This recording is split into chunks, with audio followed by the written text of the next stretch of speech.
रसूलुल्लाह सल्लल्लाहु अलैहि वसल्लम ने इरशाद फरमाया, जिसने किसी आलम दीन को अजियत पहुंचाई उसने मुझे अजियत पहुंचाई, और जिसने मुझे अजियत पहुंचाई गोया उसने अल्लाह को अजियत पहुंचाई। हजरत अली मुर्तजा रज़ी अल्लाह तआला अन्हु से रिवायत है, हजरत अली मुर्तजा रज़ी अल्लाह अन्हु से रिवायत है, आखिरी हदीस फरमाया रसूलुल्लाह सल्लल्लाहु अलैहि वसल्लम ने, जब मेरी उम्मत उलमा से खुबूस रखने लगेगी, दूसरी बात फरमाया जब मेरी उम्मत बुलंद बाला इमारतें बनाकर फख्र करने लगेगी, फरमाया अल्लाह ताला उन्हें मुख्तलिफ किस्म के आजाब में मुब्तला कर देगा। उनमें से पहला आजाब फरमाया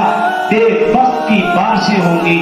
और दूसरा आजाब फरमाया अल्लाह जालिम बादशाह उस पर मुसल्लत फरमा देंगे, और तीसरा आजाब फरमाया जो उलमा से बुग़्ज़ रखेगा जब वो फौत होगा उसकी शक्ल सूरत बदल जाएगी, बेशक कब्र खोद के देख लेना।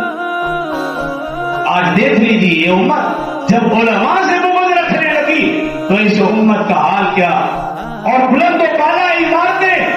फख्र किया जा रहा। देखिए फिर कल परसों दुबई में क्या हुआ, जब उन लोगों ने दीन को छोड़कर, दीन वालों को छोड़कर अरब कंट्री में ऐसे ऐसे उलमा को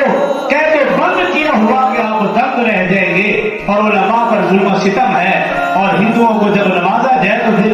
सारा साल सदियों से वहां बारिशें नहीं हुई, अब बारिशें हुई तो आप देख लीजिए क्या हालात है। बेवक्त की बारिशें हमारे अपने मुल्क में देख लीजिए, फसलें तैयार हैं लेकिन बारिश ये नुकसानदेह है। उसकी सबसे पीछे जो वजह है वो यही है कि उलमा से जब लोग बुग़्ज़ रखने लगेंगे, नफरत करेंगे, तो फिर इससे भी बुरा अज़ाब आएगा।